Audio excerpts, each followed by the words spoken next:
Existem leis injustas. Devemos nos contentar em obedecê-las ou devemos nos esforçar para melhorá-las e obedecê-las até que sejam eficazes?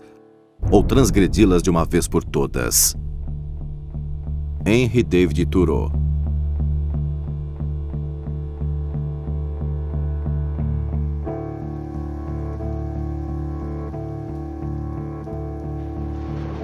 O cofundador do site de notícias e entretenimento Reddit foi encontrado morto. Com certeza ele era um prodígio, mesmo que ele nunca tenha se visto dessa forma. Ele não tinha a menor motivação para estudar negócios e ganhar dinheiro. Há um profundo sentimento de perda nesta noite em Highland Park, a cidade natal de Aaron Swartz. Entes queridos dizem adeus a uma das luzes mais brilhantes da internet. Ativistas do acesso livre estão lamentando a sua perda. Um intelecto surpreendente. Você conversa com as pessoas que o conheciam? Ele foi morto pelo governo e o MIT traiu todos os seus princípios básicos. Eles queriam fazer dele um exemplo, sabe? Os governos têm um insaciável desejo de controlar. Ele enfrentava uma pena de 35 anos na prisão e multa de $1 milhão. Sobre o Ministério Público, eu diria que ele agiu de forma errada. Você já olhou o assunto em questão e chegou a alguma conclusão? Enquanto eu cresci, eu tive esse processo de percepção de que todas as coisas ao meu redor, as coisas que as pessoas me diziam que eram naturais e que eram sempre desse jeito, não eram naturais, elas podiam ser mudadas. E isso é o mais importante. Elas estavam erradas e tinham que mudar. E uma vez que eu percebi isso, não tinha como voltar atrás.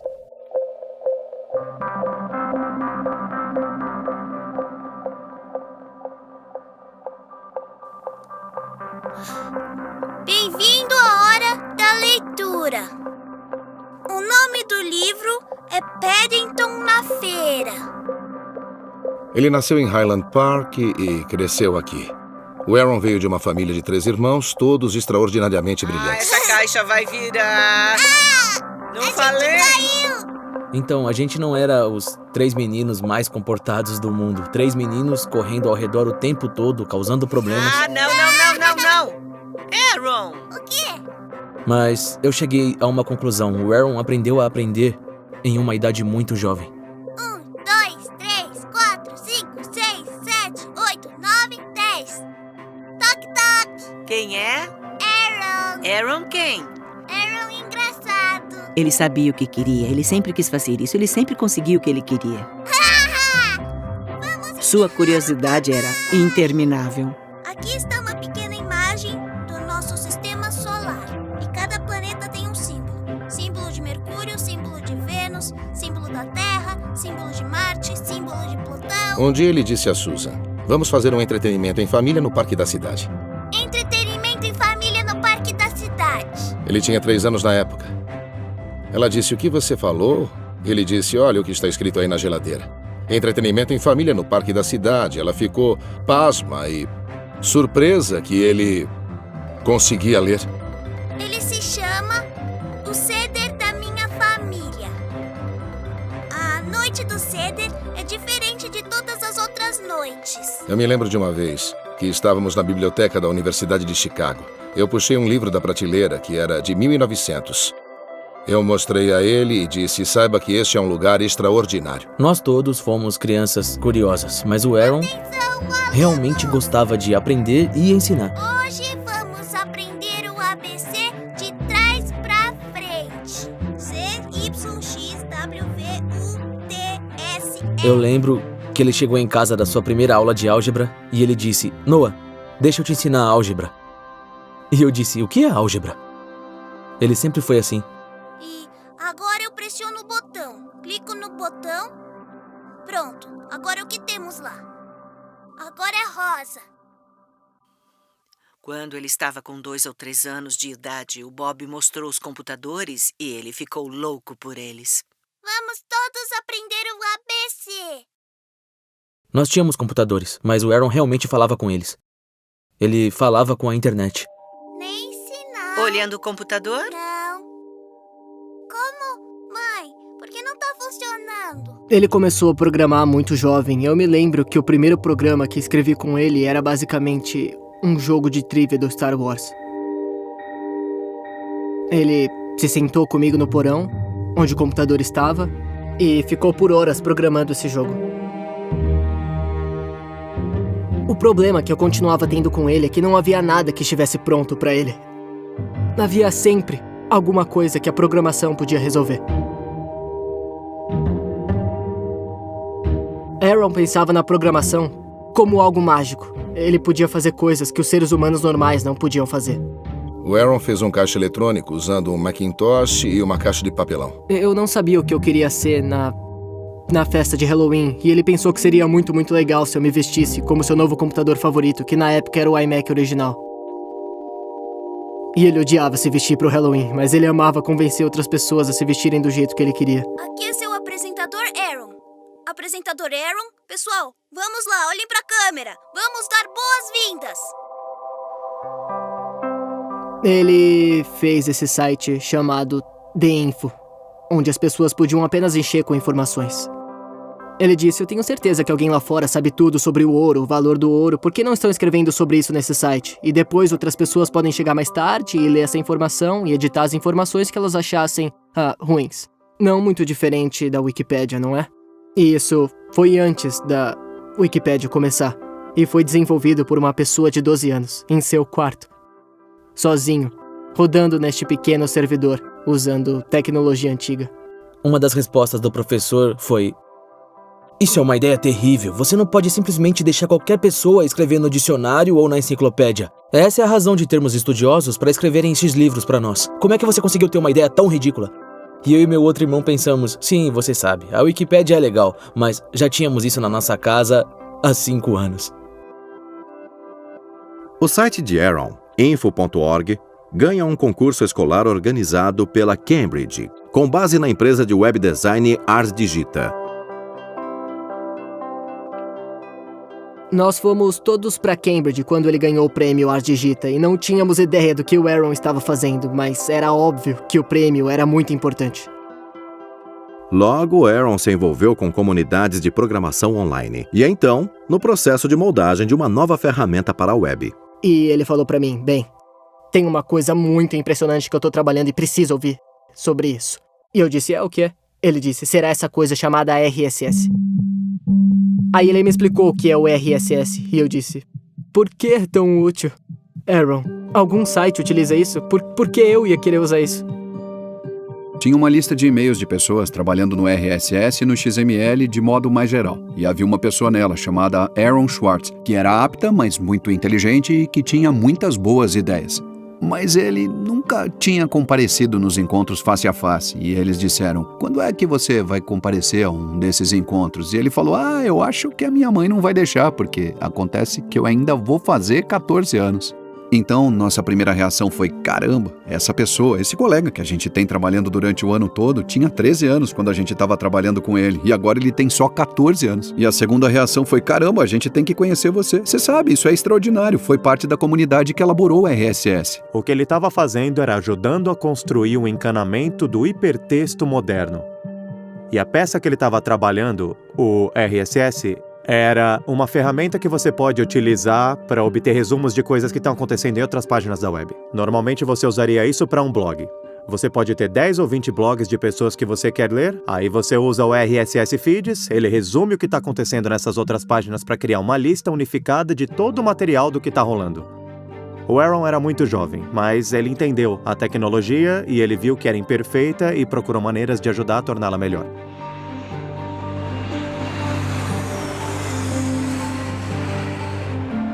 A mãe do Aaron colocou ele num avião em Chicago e a gente pegou ele em São Francisco. A gente apresentou a pessoas interessadas em discutir e ficou perplexo com os hábitos alimentares horríveis dele. Ele só comia comida branca, tipo arroz cozido no vapor, não arroz cozido normalmente, porque não era branco o suficiente, e pão branco, e assim por diante. Você ficava meio que maravilhado com a qualidade do debate, emergindo do que parecia ser a boca de um menino. Aí você pensa, esse é um garoto que pode ir longe, se ele não morrer de anemia antes. Aaron, sua vez. Eu acho que a diferença é que agora você pode fazer empresas como essa. Você pode ter qualquer empresa que pode vender comida de cachorro pela internet, alimentos de cães pelo celular, mas ainda tem muita inovação acontecendo. Eu acho que se você não vê a inovação, talvez a sua cabeça esteja na areia. Ele assume essa personalidade alfa macho, onde ele pensa que eu sou mais esperto do que você, e porque eu sou mais esperto do que você, eu sou melhor que você. Eu posso te dizer o que fazer. É uma extensão dele sendo uma espécie de idiota. E agora você junta todos esses computadores e eles estão resolvendo grandes problemas, tipo procurar alienígenas ou tentar curar o câncer. A primeira vez que o vi foi na IRC, na Internet Relay Chat. Ele não só escrevia código, ele também deixava as pessoas animadas com a resolução de problemas. Ele era um conector. Um movimento de cultura livre que teve muito de sua energia. Eu acho que Aaron estava tentando fazer o mundo funcionar, tentando corrigi-lo. Ele tinha uma personalidade muito forte que definitivamente causava problemas às vezes. E não era necessariamente o caso dele. Se sentir sempre confortável no mundo e o mundo não estava confortável com ele. O Aaron entrou no ensino médio e ele não gostava da escola. Ele não gostava de nenhuma das aulas que lhe foram ensinadas. Ele não gostava dos professores. O Aaron realmente sabia como obter informações. Ele dizia, eu não preciso ir atrás desses professores para aprender a fazer geometria. Eu posso apenas ler o livro de geometria. E eu não preciso aprender a versão do professor da história americana. Eu tenho 3 compilações históricas aqui. Eu posso apenas lê-las. E eu não estou interessado nisso. Eu estou interessado na web. Eu estava muito frustrado com a escola e eu pensei que os professores não sabiam o que estavam falando, que eles eram dominadores e controladores, que lição de casa era uma espécie de farsa, era como se eles quisessem domesticar os alunos e forçá-los a fazer muito trabalho. E então eu comecei a ler livros sobre a história da educação e como esse sistema educacional foi desenvolvido e outras formas alternativas onde as pessoas pudessem realmente aprender as coisas em vez de apenas regurgitar fatos que os professores diziam. E esse tipo de caminho me levou a questionar as coisas. E uma vez que eu questionei a escola que eu estava, eu questionei a sociedade que construiu a escola, questionei as empresas para qual as escolas estavam treinando as pessoas, questionei o governo que cria toda essa estrutura. Um dos temas que ele mais gostava era direitos autorais. Direitos autorais sempre foi um certo tipo de fardo para a indústria editorial e leitores, mas ela não era um fardo muito excessivo. Era uma instituição razoável para se certificar de que as pessoas seriam pagas. O que a geração do Aaron experimentou foi a colisão entre esse antigo sistema de direitos autorais e essa coisa nova e surpreendente que estávamos tentando construir, a internet e a web. Essas coisas colidiram e o que tivemos foi o caos. Em seguida, ele conheceu o professor de Direito de Harvard, Lawrence Lessig, que estava desafiando a lei de direitos autorais no Supremo Tribunal. O jovem Aaron Swartz voou para Washington para ouvir as audiências no Supremo. Eu sou Aaron Swartz e eu tô aqui para ver e ouvir o argumento do Eldred. Por que você veio de Chicago até aqui para ouvir o argumento de Eldred? Essa é uma pergunta mais difícil. Eu sei lá. Eu não sei. Eu tô muito animado para ver o Supremo Tribunal, especialmente em um caso tão prestigiado como esse.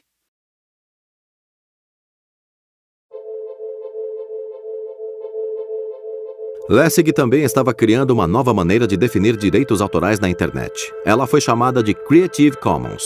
A simples ideia do Creative Commons é dar às pessoas, aos criadores, uma maneira simples de marcar a sua criatividade, com as liberdades que eles pretendem carregar. Então, copyright é sobre todos os direitos reservados. Este é um tipo de alguns direitos reservados. É um jeito simples de dizer isto é o que você pode fazer com o meu trabalho, mesmo que ainda existam outras coisas que precisem da minha permissão antes que possa fazer. E o papel do Aaron era parte do computador, como você arquiteta as licenças, de modo que sejam simples e que sejam projetadas na forma que as máquinas possam processá-las. E as pessoas diziam, por que tem esse garoto de 15 anos escrevendo as especificações do Creative Commons? Você não acha isso um grande erro? E Larry dizia, o maior erro que cometeríamos seria não ouvir esse garoto. Era embaraçoso ver que ele não tinha altura para alcançar o microfone e não era um daqueles microfones sem fio. Então, quando ele levantou a tela, ninguém podia ver o seu rosto. Quando você chega no nosso site, você tem algumas licenças e uma lista de opções que explicam o que elas significam. E nós pensamos em 3 conjuntos de perguntas. Você quer exigir uma atribuição? Quer permitir usos comerciais do seu trabalho? Quer permitir modificações no seu trabalho? Eu fiquei chocada e completamente atônita que esses adultos o vissem como um adulto. O Aaron estava lá na frente de uma plateia cheia de pessoas e só começou a falar sobre a plataforma que ele criou para o Creative Commons. E todos estavam ouvindo ele. Eu estava sentada pensando, ele é só uma criança, por que vocês estão ouvindo ele? Mas eles ouviram sim. Bom, eu acho que não o compreendi totalmente. Apesar do que os críticos disseram que ele faz pouco para assegurar que os artistas sejam pagos pelo seu trabalho, o sucesso do Creative Commons foi enorme. Somente no site Flickr, mais de 200 milhões de pessoas utilizam algum tipo de licença Creative Commons. Ele contribuiu através de suas habilidades técnicas e para ele não era simplesmente uma questão técnica. Muitas vezes Aaron escreveu inocentemente em seu blog pessoal. Eu penso profundamente sobre as coisas e eu quero que os outros façam o mesmo. Eu trabalho para as ideias e aprendo com as pessoas. Eu não gosto de excluir pessoas. Eu sou um perfeccionista, mas eu não deixo que isso seja notado. Exceto para educação e entretenimento, eu não vou perder meu tempo com coisas que não terão impacto. Eu tento ser amigo de todos, mas eu odeio quando não me levam a sério. Eu não guardo rancor, não é produtivo, mas eu aprendo com a minha experiência. Eu quero fazer do mundo um lugar melhor.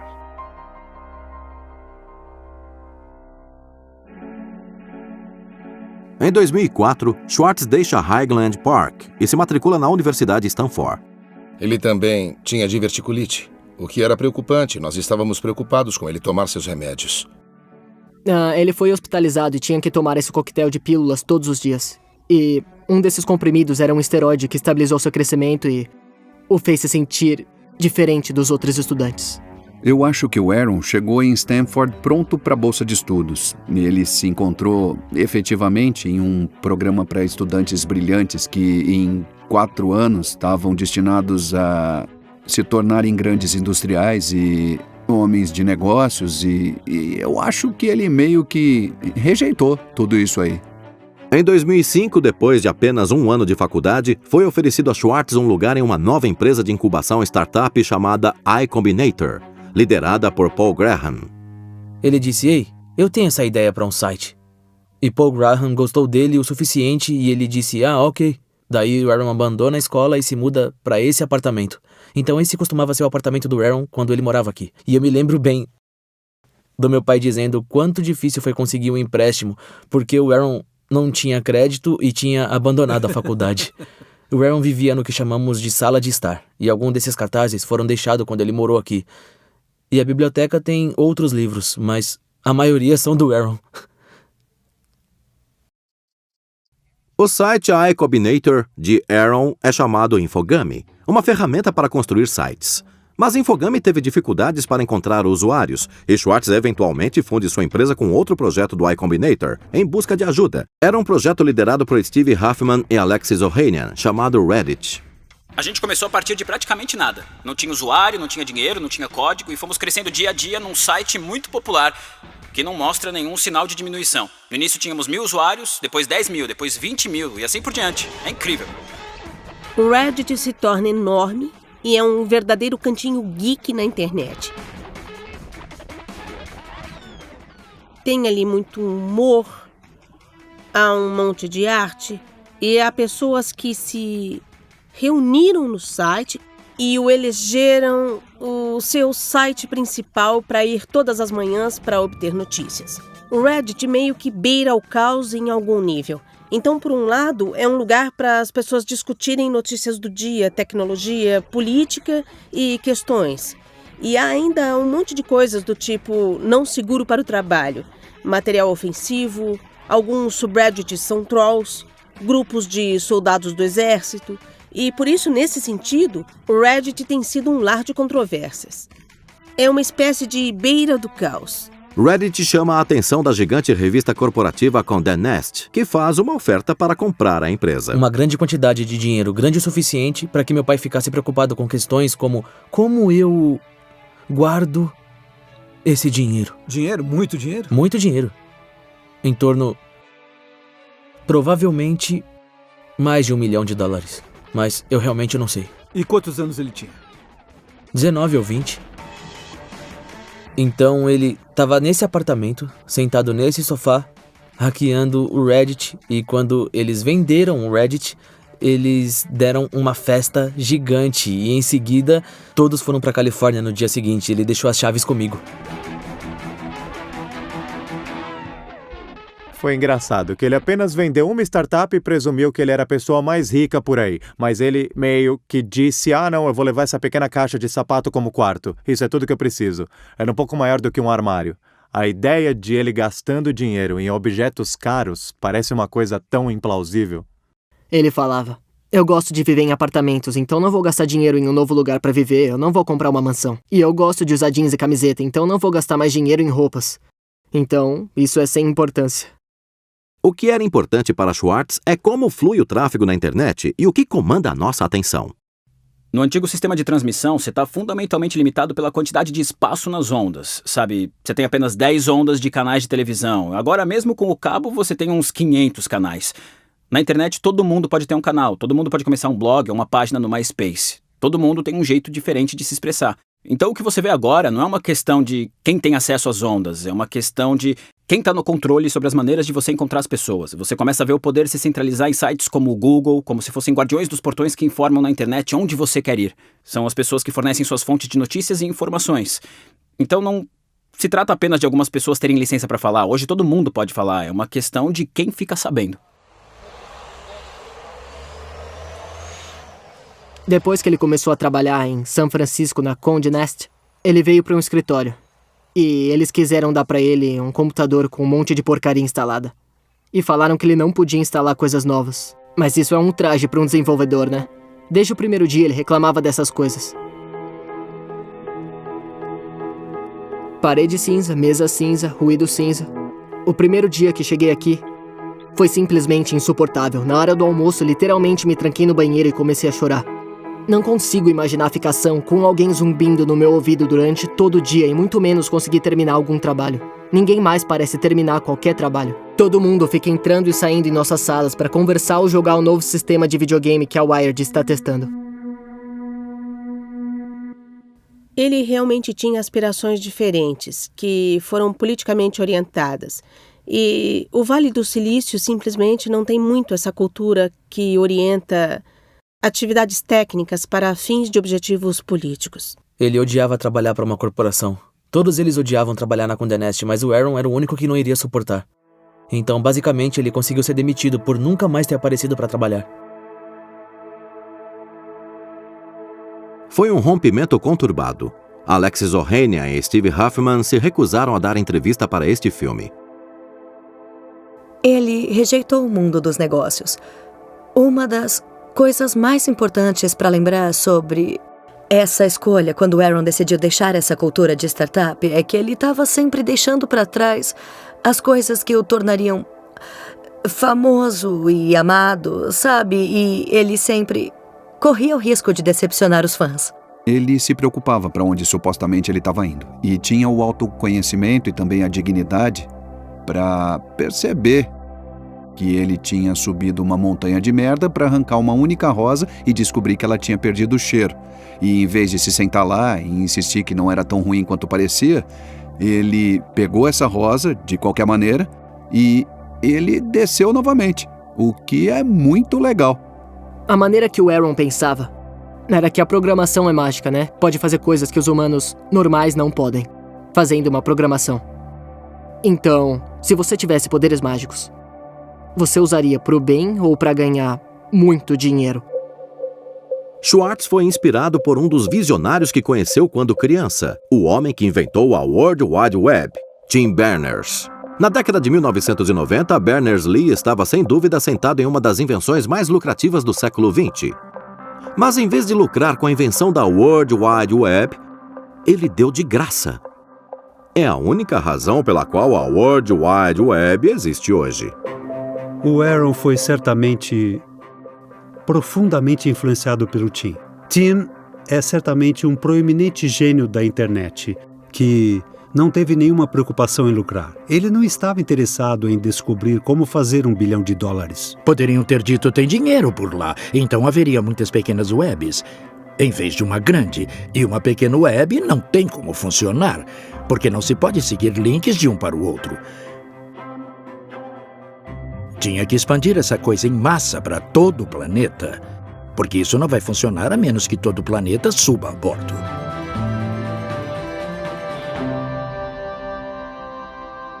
Então, eu me sinto bem confiante de que isso não é o bastante, só viver no mundo como ele é, só seguir o que tá dado e você, sabe, seguir as coisas que os adultos nos dizem pra fazer, que os nossos pais nos dizem pra fazer, que a sociedade nos diz pra fazer.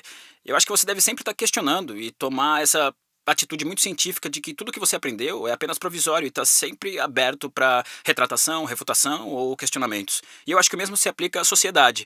E depois que eu percebi que haviam problemas reais, graves, problemas fundamentais, que eu poderia fazer algo pra resolver, eu não via uma maneira de esquecer isso. Eu não via por que não. Nós começamos a passar muito tempo juntos, como amigos. Nós só conversávamos por horas no meio da noite. Eu devia ter percebido que ele estava flertando comigo. De certo modo, eu pensava que era uma ideia terrível e impossível, então eu fingia que não estava acontecendo. Como o meu casamento estava se acabando, eu fiquei presa sem ter para onde ir. Nós nos tornamos colegas de quarto e eu levei a minha filha. Nós nos mudamos e foi muito pacífico. Minha vida não via paz por muito tempo e eu precisava dessa paz.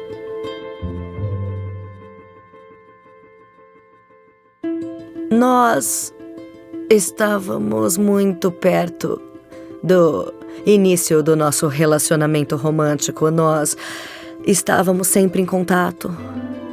Mas nós dois éramos pessoas muito difíceis de lidar. Em uma discussão tipo Ally McBeal, ele confessou que tinha uma música tema e eu o fiz tocar pra mim. Era Extraordinary Machine, da Fiona Apple. Acho que era aquela sensação de ser um pouco mais aguerrido que a música tem. E a música também tinha aquela esperança.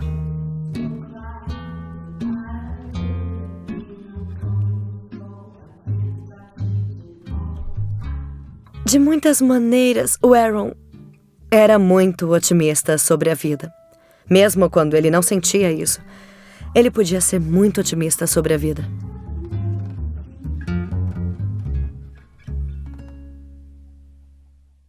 O que você tá fazendo? Flickr tem vídeo agora. Schwartz investiu sua energia em novos projetos que envolviam o acesso à informação pública, incluindo um site chamado watchdog.net e o projeto chamado Open Library. O projeto Open Library é um site que você pode visitar, openlibrary.org, e a ideia é ser uma enorme wiki, uma espécie de site que vai ter uma página por livro. Assim, para cada livro já publicado, você vai ter uma página sobre ele que combina todas as informações dos editores, dos vendedores de livros, de bibliotecas, de leitores, e tudo em um site. E em seguida nós te damos links para que você possa comprá-lo, emprestá-lo ou possa navegar nele. Eu amo bibliotecas. Eu sou o tipo de pessoa que vai para uma nova cidade e imediatamente procura a biblioteca. E esse é o sonho da Open Library, construir esse site onde você possa ir de livro para livro, de leitor para o autor, do sujeito para a ideia. Você passa por essa vastidão de conhecimento que tem sido incorporado e perdido nas grandes bibliotecas físicas, que são difíceis de encontrar e que não estão muito bem acessíveis online. E isso é realmente importante, porque os livros são o nosso legado cultural. Os livros são o lugar onde as pessoas escrevem as coisas, e ter todos esses livros engolidos por uma corporação é meio assustador. Como você pode trazer público acesso ao domínio público? Para mim parece óbvio que você tenha que ter acesso público para o domínio público, mas na verdade isso não acontece. Assim, o domínio público deve ser gratuito para todos, mas muitas vezes ele é trancado. Existem guardas nos portões, é como ter o Parque Nacional, mas com um fosso em torno dele e torres de armas apontadas no caso de alguém querer realmente chegar e aproveitar o domínio público. Uma das coisas que Aaron estava particularmente interessado era em trazer o acesso público para o domínio público. Essa é uma das coisas que o levou a ter grandes problemas. Eu estava tentando ter acesso aos arquivos da Corte Federal nos Estados Unidos. O que eu descobri foi um sistema intrigante chamado PACER, que significa Acesso Público aos Registros Eletrônicos da Corte. Eu comecei a ler e foi quando descobri sobre Carl Malamud. O acesso a materiais legais nos Estados Unidos é um mercado de 10 bilhões de dólares por ano. O PACER é só essa incrível abominação do serviço do governo. São 10 centavos por página. É o pior código morto que você já viu. Você não pode pesquisá-lo, você não pode marcar qualquer coisa, você tem que ter um cartão de crédito. E esses são os registros públicos. E você sabe que os tribunais distritais dos Estados Unidos são muito importantes. É onde todos os nossos litígios seminais começam. Casos de direito civil, casos de patentes, todo esse tipo de coisas. Estudantes de jornalismo, cidadãos e advogados precisam ter acesso ao Pacer. E é uma luta em cada passo.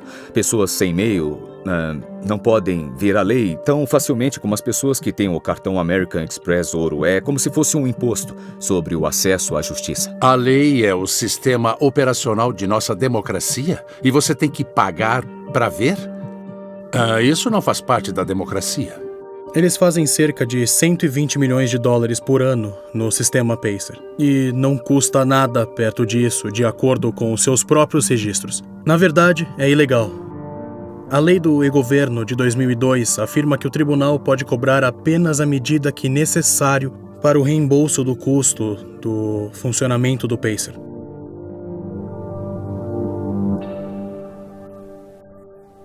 Como fundador do Public.Research.org, Mamalud queria protestar contra as cobranças do Pacer. Ele começou um programa chamado Projeto de Reciclagem do Pacer, onde as pessoas poderiam fazer upload de documentos Pacer que elas já haviam comprado, para um banco de dados livre para que outros pudessem usá-los. As pessoas do Pacers estavam recebendo um monte de críticas do Congresso e de militantes do acesso livre. Então eles tiveram que montar um sistema em 17 bibliotecas por todo o país que o acesso Pacer era livre.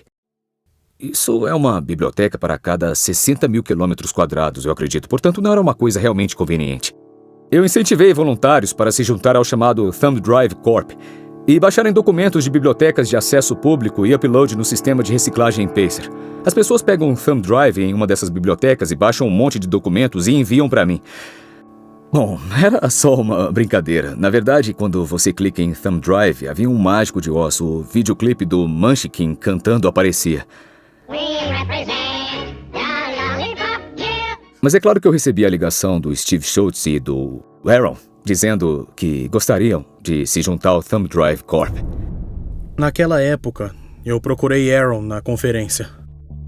Isso é algo que realmente tem que ser uma colaboração entre um monte de pessoas diferentes. Então eu me aproximei dele e disse: "Ei, eu estou pensando em uma intervenção no problema do Pacer."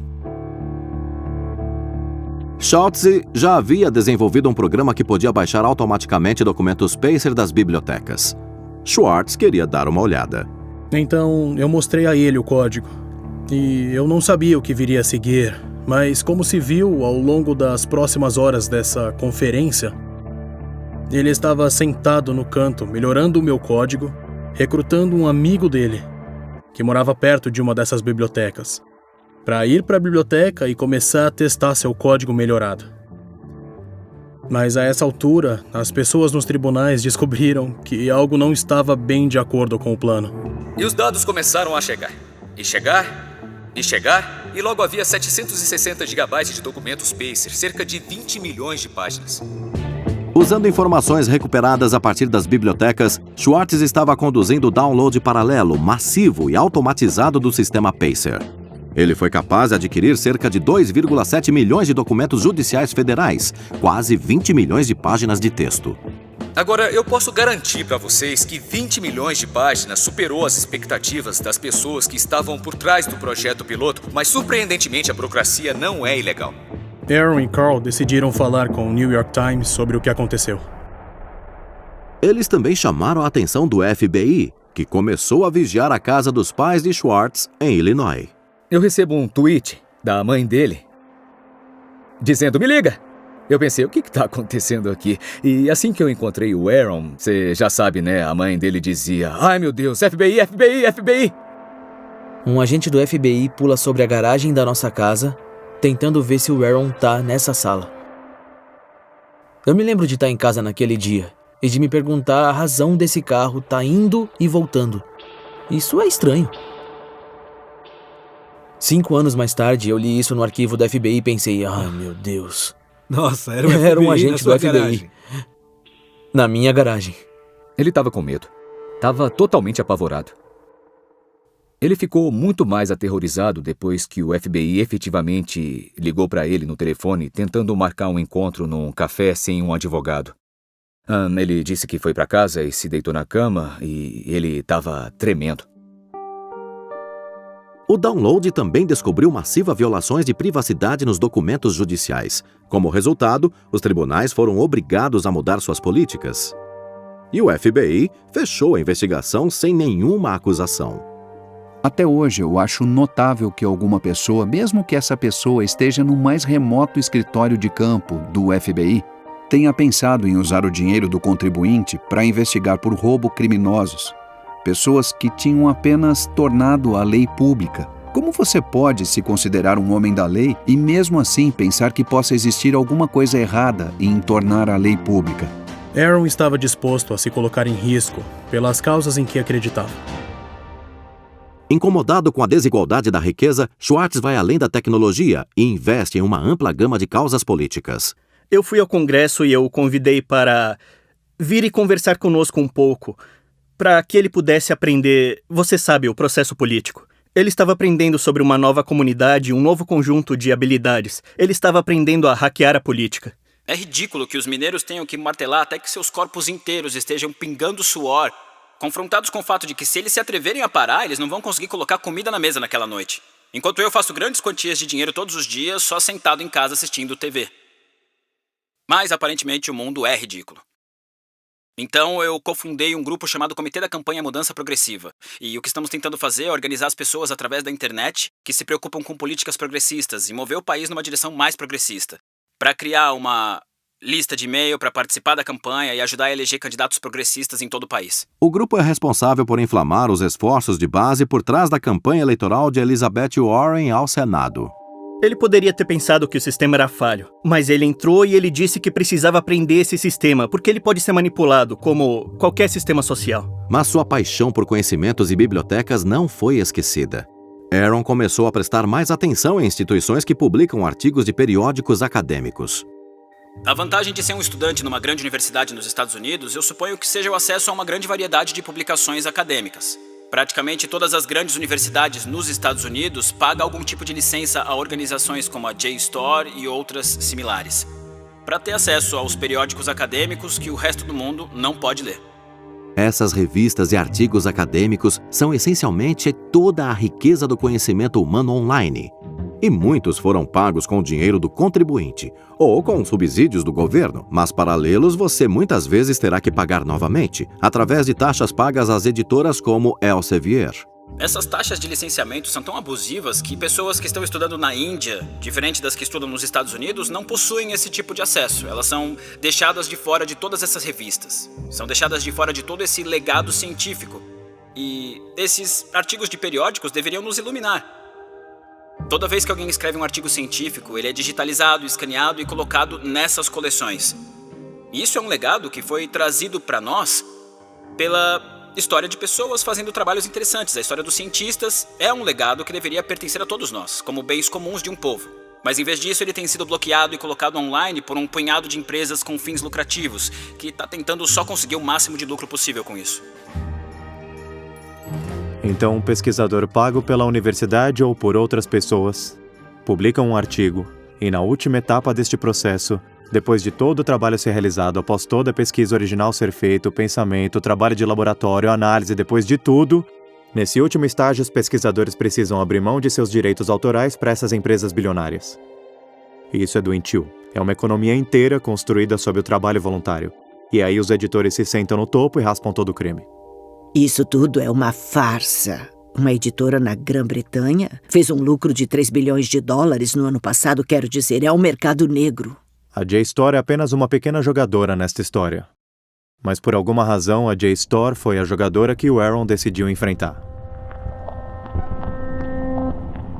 Ele foi para algumas conferências sobre acesso livre e publicação aberta, e eu não sei quem foi a pessoa da JSTOR, mas eu acho que, em algum momento, o Aaron fez a pergunta: quanto custaria para abrir a JSTOR em perpetuidade? E aí eles disseram, é algo em torno de 200 milhões de dólares, algo que o Aaron achava ridículo. Trabalhando em uma irmandade em Harvard, ele conheceu usuários da famosa rede aberta e veloz do MIT, que tinha acesso autorizado às riquezas da JSTOR. Schwartz viu uma oportunidade. Você tem a chave para aqueles portões. E, com um pouco de magia no script, você pode obter esses artigos dos periódicos. Em 24 de setembro de 2010, Schwartz registrou um laptop Acer recém-comprado na rede do MIT, sob o nome de Gary Host. O nome do cliente foi registrado como Ghost Laptop. Ele não hackeou a Gestor no sentido tradicional de hackear. O banco de dados da Gestor foi organizado de modo que era trivial descobrir como você poderia baixar todos os artigos da Gestor, porque eram só números, era basicamente //, número do artigo 444.024 e 2526. Ele escreveu um script em Python chamado keepgrabbing.py, que agarrava um artigo atrás do outro. No dia seguinte, o Ghost Laptop começa a pegar todos os artigos, mas logo o endereço de IP do computador é bloqueado. Para Schwartz, é apenas uma pedra no caminho. Ele rapidamente atribui novamente o endereço de IP ao computador e segue baixando. A Gestor e a MIT tomaram uma série de medidas para tentar interferir nisso quando notaram que isso estava acontecendo. E quando os passos mais modestos não funcionam numa determinada fase, a Gestor corta o acesso do MIT ao seu banco de dados Gestor. Então isso era uma espécie de jogo de gato e rato em torno de tentar obter acesso ao banco de dados da Gestor. Aaron, é claro, é o gato, porque ele tem mais capacidades técnicas do que aquelas pessoas que estão defendendo o banco de dados Gestor. Eventualmente, havia muitos suprimentos no porão de um dos prédios. E em vez de usar o Wi-Fi, ele foi até lá e só ligou seu computador direto na rede. E só deixou lá com um HD externo baixando os artigos pro computador. Sem o conhecimento de Schwartz, seu laptop e disco rígido havia sido encontrado pelas autoridades. Eles não pararam o download. Ao invés disso, eles instalaram uma câmera de vigilância. Eles descobriram esse computador nesta sala no porão de um edifício no MIT. Eles poderiam ter desligado, poderiam ter esperado o cara voltar e dizer: cara, o que você está fazendo? Você sabe, pare com isso, quem é você? Poderiam ter feito todas essas coisas, mas não fizeram. O que queriam fazer era filmá-lo para reunir evidências para fazer um caso. É a única razão pela qual você filma uma coisa assim.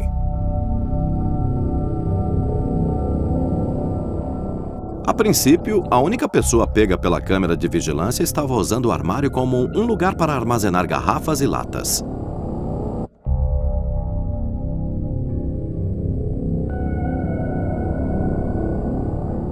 Mas dias depois, ela pegou Schwartz.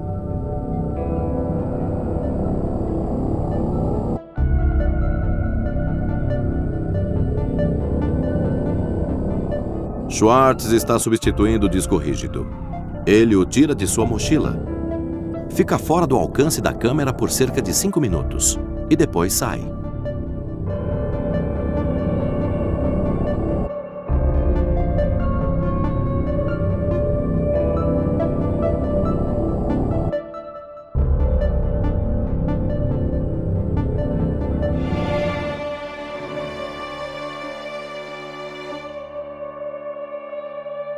E aí, ele estava voltando para casa de bicicleta, estava vindo do MIT. Os policiais apareceram do outro lado da estrada, alguma coisa assim, em vez de ir atrás dele. Ele descreve que foi pressionado e encurralado pela polícia. Ele me disse que não estava claro que eles eram policiais, pareciam ser alguém que só queria atacá-lo. Ele também me disse que foi agredido. Ele estava devastado. Só a ideia de qualquer tipo de processo criminal contra qualquer pessoa da nossa família era uma coisa estranha e incompreensível. Eu não sabia o que fazer. Bem, eles enviaram mandados de busca na casa do Aaron, em seu apartamento em Cambridge e em seu escritório em Harvard. 2 dias antes da prisão, a investigação foi além da Gestor e da polícia local de Cambridge. Ela tinha sido assumida pelo Serviço Secreto dos Estados Unidos. Em 1984, o Serviço Secreto começou a investigar fraudes de computadores e de cartão de crédito. Mas 6 semanas após o ataque, em 11 de setembro, o seu papel foi expandido. O presidente Bush usou o Ato Patriota para estabelecer uma rede do que eles chamaram Força Tática contra Crimes Eletrônicos. O projeto de lei toma conta das novas realidades e perigos colocados pelos terroristas modernos. De acordo com o Serviço Secreto, eles estão primariamente envolvidos em atividades com impactos econômico, grupos de criminosos organizados ou uso de esquemas que envolvem novas tecnologias. O serviço secreto manda o caso de Schwartz para o Ministério Público em Boston. Havia um cara nesse escritório que tinha o título de chefe da divisão de crimes por computador ou força-tarefa. Eu não sei o que mais ele tinha feito, mas certamente você não é um procurador de crimes de computadores sem um crime de computador para processar. Então ele agarrou o caso, guardou para si mesmo, não atribuiu para nenhuma outra pessoa do escritório ou da unidade. Esse é o Stephen Heyman. O promotor Stephen Heyman está desaparecido da vista do público desde a prisão de Aaron Schwartz. Mas ele pode ser visto aqui em um episódio do programa de TV Ganância Americana, filmado na época da prisão de Aaron. Ele está descrevendo seu caso anterior contra o notório hacker Albert Gonzalez. Um caso que concedeu a Heyman enormes e pretensiosos elogios. Gonzalez planejou o roubo de centenas de milhões de cartões de crédito e contas bancárias. A maior fraude do tipo na história. Aqui, Heyman, descrevendo Gonzalez, dá a sua visão sobre a mentalidade hacker.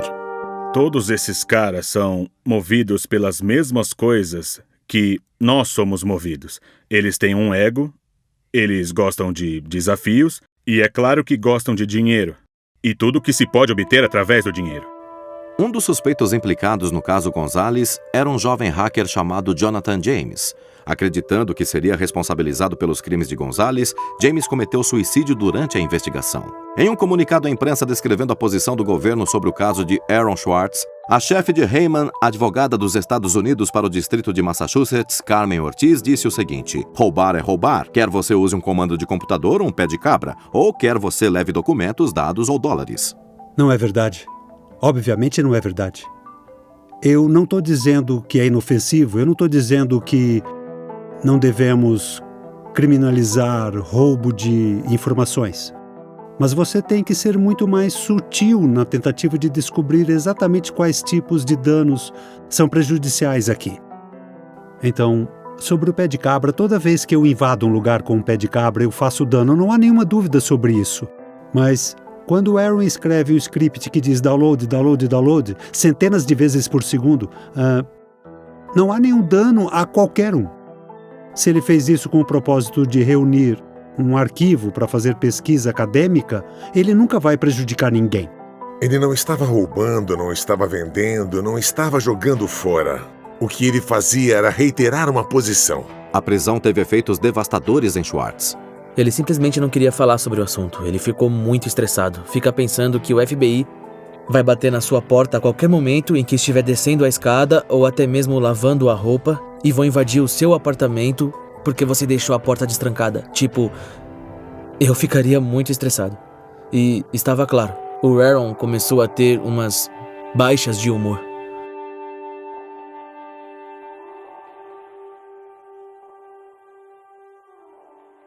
Ele não estava dando quaisquer informações confidenciais sobre o seu paradeiro durante esse período, porque ele estava com medo que o FBI estivesse esperando ele. Foi um momento sem precedentes para o ativismo social e político. A revista Time o elegeria como a personalidade do ano de 2011, o manifestante. Havia intensas atividades de hackers acontecendo. O Wikileaks tinha lançado um tesouro de telegramas diplomáticos. Manning foi preso na época. Não se sabia se ele era a fonte do vazamento. Anonymous é um tipo de protesto em conjunto que muitos hackers fazem parte. E estavam surgindo vários tipos de manifestantes. Se você comparar com o que ele fez, esse material deveria ter sido deixado para lá, para o MIT e para o JSTOR resolver. Um assunto profissional de forma privada. Isso nunca deveria ter chamado a atenção do sistema penal. Não pertencia àquele lugar. Tribunal Mockley, Boston. Antes de ser indiciado, foi oferecido a Schwartz um acordo judicial que envolvia 3 meses na prisão domiciliar por meio período e 1 ano de prisão domiciliar, tudo sem o uso de um computador. Na condição de Schwartz se declarar culpado do crime. Aqui estamos. Não temos nenhuma descoberta, nenhuma evidência disso, sobre este caso do governo. E nós temos que tomar essa decisão, onde o advogado está te pressionando a fazer isso. E o governo está dando a você uma demanda inegociável e te informam de que a probabilidade de você vencer é pequena. Então, se for culpado ou não, é melhor você aceitar o acordo. Boston tem sua própria divisão de crimes informáticos. Muitos advogados, provavelmente mais advogados do que precisam. Então, você pode imaginar todos os tipos de casos onde seria muito difícil de processar, porque tem alguns criminosos na Rússia, tem algumas pessoas de uma corporação que possui advogados que cobram $500 a hora, ou de $700 a hora, sentados contra você. E agora esse caso com um garoto, que é muito fácil de provar que ele fez algo e ele já tinha marcado a si mesmo como causador de problemas para o FBI. Então, por que não pegar pesado o máximo que pode nas audiências contra esse garoto? Será bom para o promotor, será bom para a República, porque está combatendo os terroristas. Eu estava tão assustada. Eu estava com medo de meu computador ser apreendido e de ir para a cadeia, porque no caso do meu computador ser apreendido, eu tinha material confidencial de fontes dos meus trabalhos anteriores no meu laptop. E a minha maior prioridade era manter as minhas fontes seguras. Eu estava com medo do que poderia acontecer com a Ada. O Aaron me disse que eles tinham oferecido um acordo. E ele disse que iria aceitar se eu pedisse. E eu cheguei bem perto de dizer para ele, aceita. Ele tinha, desenvolvido sérias aspirações políticas no intervalo de tempo entre aquele momento quando ele terminou a vida empresarial de startup e começou essa nova vida, que tinha vindo com esse ativismo político. E ele simplesmente não acreditava que pudesse continuar nessa vida como um criminoso. Ele me disse um dia... Nós estávamos passando na frente da Casa Branca e ele disse, não tem criminosos aí.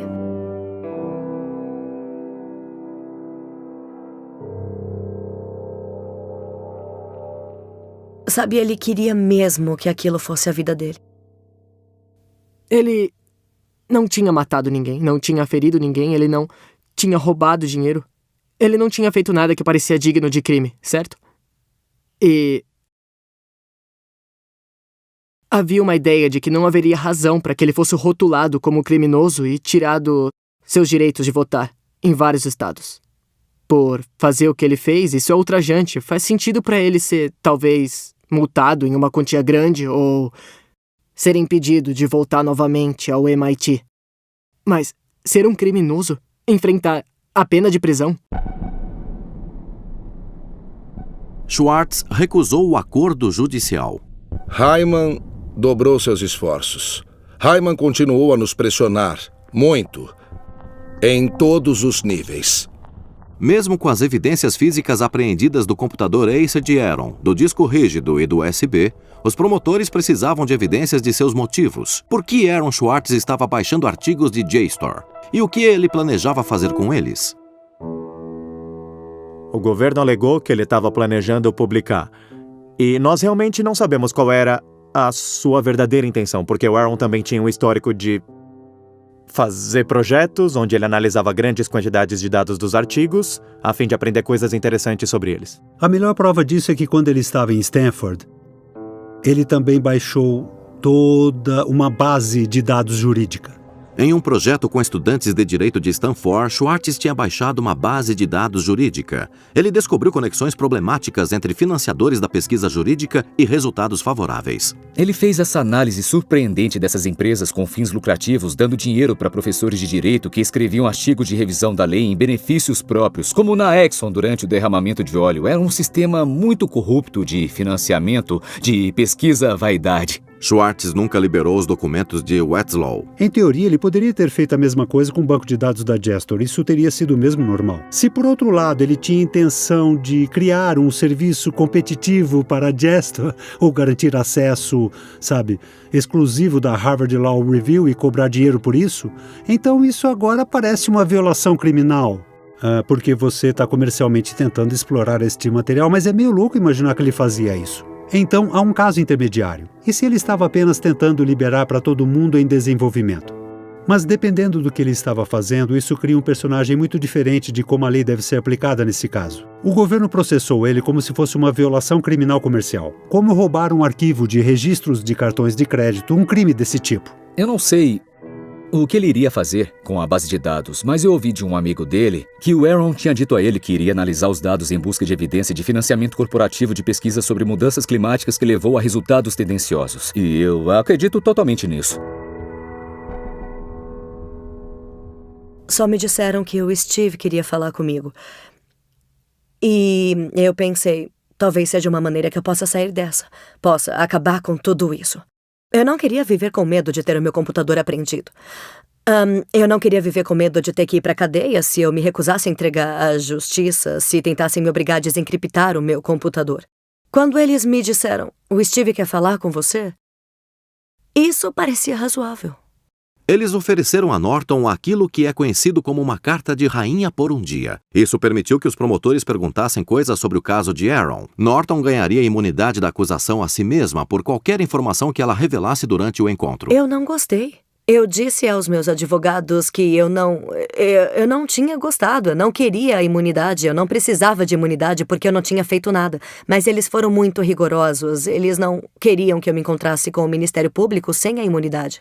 Só para deixar claro, este era um acordo de rainha por um dia. Sim, uma carta de acordo. E em que você basicamente entregou informações em troca de proteção da acusação. Eu não estava dando informações, pelo menos era assim que eu via. Eu estava tendo uma conversa, só dando uma entrevista para eles. Eles te fizeram perguntas? Eles fizeram perguntas. Perguntando o que queriam? Isso.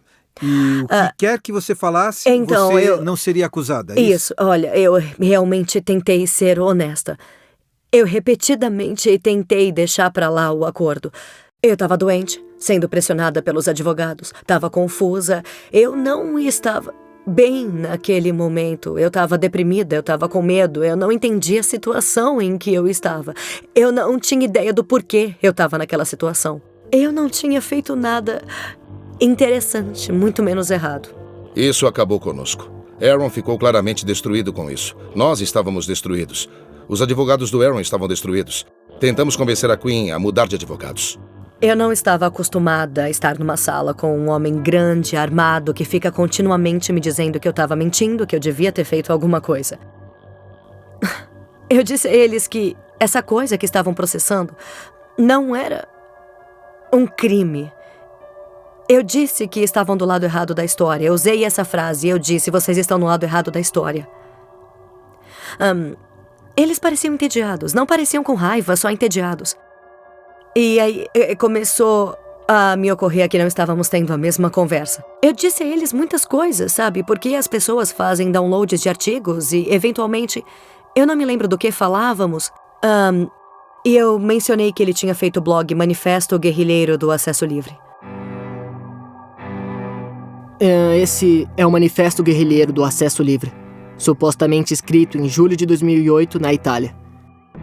Informação é poder, mas como todo poder, há aqueles que querem mantê-la para si mesmos.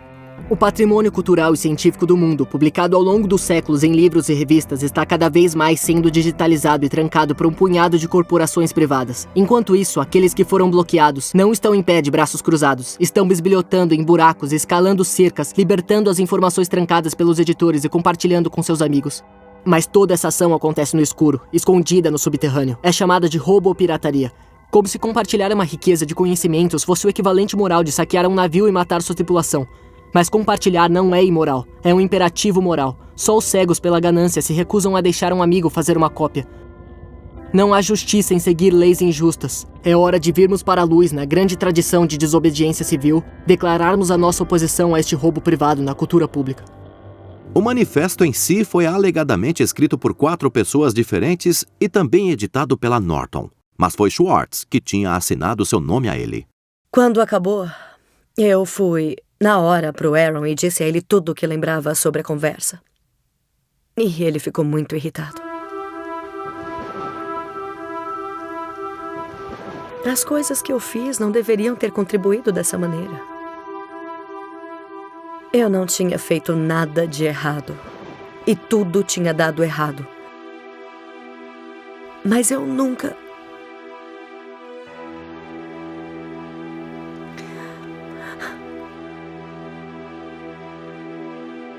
Eu ainda tenho raiva. Eu ainda tenho raiva, sabe? Tentar o seu melhor com essas pessoas para fazer o certo. E elas viram tudo contra você. E elas te machucam com tudo que podem. E, naquele momento, eu me arrependo de ter dito o que disse. Mas o meu maior arrependimento é que nós engolimos isso. Que estejamos bem com isso. Que estamos bem com um sistema de justiça que brinca com as pessoas, usando armadilhas para que possam arruinar sua vida. Então, sim, eu gostaria de não ter dito aquilo. Mas eu estou muito, muito mais irritada por estar nessa situação. Que isso é o que nós, como pessoas, pensamos ser o certo. Eles usaram todos os métodos possíveis que consegui imaginar para fazê-la dar informações que fossem prejudiciais para o Aaron e úteis para a promotoria. Certo. Porém, você sabe, eu realmente não acredito que ela tinha informações úteis para o governo. Meses se passam e os amigos e a família de Schwartz esperam por uma acusação iminente. Nesse meio tempo, Schwartz estava se tornando um grande especialista em uma série de questões da internet. Você acha que a internet é uma coisa que deve ser considerada um direito humano, uma coisa que o governo não pode tirar de você? Definitivamente existe essa noção de que a segurança nacional é uma desculpa para derrubar a internet. E isso é exatamente o que ouvimos no Egito, na Síria e em outros países. Então sim, é verdade, sites como o Wikileaks vão publicar alguns materiais embaraçosos sobre o que o governo dos Estados Unidos faz. As pessoas estão se organizando para protestar sobre isso e tentar mudar o governo. Sei lá, isso é uma coisa boa, é do que se trata a primeira emenda, o direito da livre expressão, a liberdade de associação e tudo mais. E eu acho que a tentativa de derrubar a internet vai contra muitos desses princípios americanos mais básicos. A princípio, eu acho que isso é algo que, se os fundadores tivessem entendido, se existisse internet naquela época, em vez de colocar os Correios na Constituição, eles teriam colocado o ISPS. Acabamos de ouvir a opinião de Aaron Schwartz. Schwartz conhece a ativista Taryn Steinbrücken-Kaufman e os dois começam a namorar. Nenhum clamor público massivo. Não tem um clamor público global, ele não vai criar qualquer mudança. Sabe, 4 pessoas nessa cidade deviam causar um enorme clamor público global. E você sabe que precisamos de um signatário para a petição. Sem contar a ela detalhes, ele a avisou que ele estava envolvido em algo que ele chamou simplesmente de coisa ruim. E eu tinha mais ou menos teorias malucas que ele estava tendo um caso com a Elizabeth Warren, eu sei lá, eu especulava com a Hillary Clinton e a Elizabeth. Na verdade, eu sei lá. Então, em algum momento, provavelmente no final de julho, o Aaron me ligou. E por acaso eu atendi e ele disse, olha, a coisa ruim pode estar nos jornais de amanhã. Você quer que eu te diga ou você quer ler sobre isso? E eu disse, eu quero que você me diga. E ele disse, bom, eu fui preso por fazer download de muitos artigos de periódicos acadêmicos e querem fazer de mim um exemplo. E eu disse, é sério? Essa é a grande confusão? Sério? Olha, não soa como um grande problema. Em 14 de julho de 2011, os procuradores federais indiciam Schwartz em 4 acusações criminais. Ele é indiciado no mesmo dia em que 2 pessoas na Inglaterra que fazem parte do LawSec são presos. E alguns outros hackers reais. E Aaron era apenas alguém que se parecia com um hacker o suficiente para que eles pudessem expor sua cabeça em estaca nos portões. Aaron foi se entregar e eles o prenderam. Eles então revistaram ele, tiraram os cordões dos sapatos, tiraram seu cinto e o deixaram na solitária. O gabinete da Procuradoria dos Estados Unidos de Massachusetts divulgou um comunicado dizendo: Schwartz pode pegar até 35 anos de prisão, seguido por 3 anos de liberdade vigiada à restituição, confisco e uma multa de até $1 milhão. Ele foi libertado após pagar uma fiança de $100 mil. No mesmo dia, a principal vítima do caso, a JSTOR, formalmente desiste de todas as acusações contra Schwartz e se recusa a prosseguir com o caso. A JSTOR, eles não eram nossos amigos, não foram úteis ou amigáveis conosco, eles só diziam, não somos parte disso. A JSTOR e sua empresa-mãe Ithaca também recusaram o pedido para falar com esse filme. Na época, eles divulgaram um comunicado dizendo que foi decisão do governo prosseguir com o processo, não da JSTOR. Com isso, nós acreditamos que o caso estaria terminado, que faríamos com que o Hyman largasse o caso ou resolver de alguma forma racional, mas o governo recusou. Por quê? Porque eu acho que eles queriam fazer do Aaron um exemplo. E eles disseram que a razão por terem seguido em frente e exigido uma condenação criminal e o encarceramento era porque eles queriam, na verdade, usar este caso como um caso de dissuasão. Nos disseram isso. Te disseram isso? Sim. Que era para ser um exemplo. Claro. Ele ia ser um exemplo. Sim. Steven Hyman nos disse isso. Dissuadir quem? Como se existisse um monte de pessoas por aí logando na JSTOR e baixando os artigos para fazer uma declaração política. Quem eles estão dissuadindo? Seria mais fácil de entender a postura da administração Obama de supostamente ser um caso de dissuasão. Se essa fosse uma administração, por exemplo, que processasse o maior crime econômico deste país nos últimos 100 anos, os crimes que foram cometidos que levaram à crise financeira em Wall Street. Quando você começar a implantar a não controversa ideia de dissuasão só seletivamente e você deixar de fazer uma análise desapaixonada da lei, aí você começa a decidir implantar recursos de aplicação da lei, especificamente com base na ideologia política. E isso não é apenas não democrático, isto é anti-americano. O promotor Stephen Heyman mais tarde teria dito a assessores fora do MIT que a gota d'água foi um comunicado de imprensa enviado por uma organização que Schwartz fundou chamada Demand Progress. De acordo com o MIT, Heyman reagiu à curta declaração de apoio, chamando-a de uma campanha selvagem de internet e um movimento tolo que movia o caso de um nível individual para o institucional. Essa foi uma combinação venenosa. Um promotor que não queria deixar o caso com uma carreira política em um futuro próximo e não queria ter que voltar e assombrá-los. Você paga muitos dólares de imposto para prender alguém que pegou muitos livros da biblioteca e você tem o rabo entregue no tribunal de jeito nenhum. Eu então tentei colocar pressão no MIT de várias formas para levá-los ao governo e solicitar a ele para parar o processo. E qual foi a reação deles? Naquela época pareceu que haveria qualquer reação do MIT.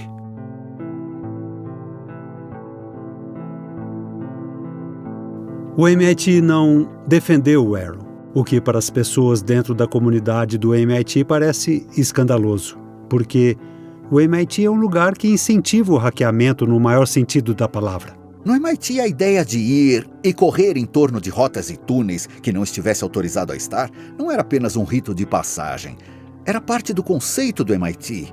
E destravar acessos foi um curso de inverno no MIT. Eles tinham autoridade moral de pôr fim a tudo isso. O MIT nunca se levantou e tomou uma posição de dizer para os federais: não faça isso, não queremos que você faça isso. Você está exagerando, isso é demais. Até onde eu sei, eles agiram como qualquer empresa faria. Eles ajudaram o governo, eles não nos ajudaram, a não ser que sentissem que tinham que nos ajudar, e eles nunca tentaram impedi-lo.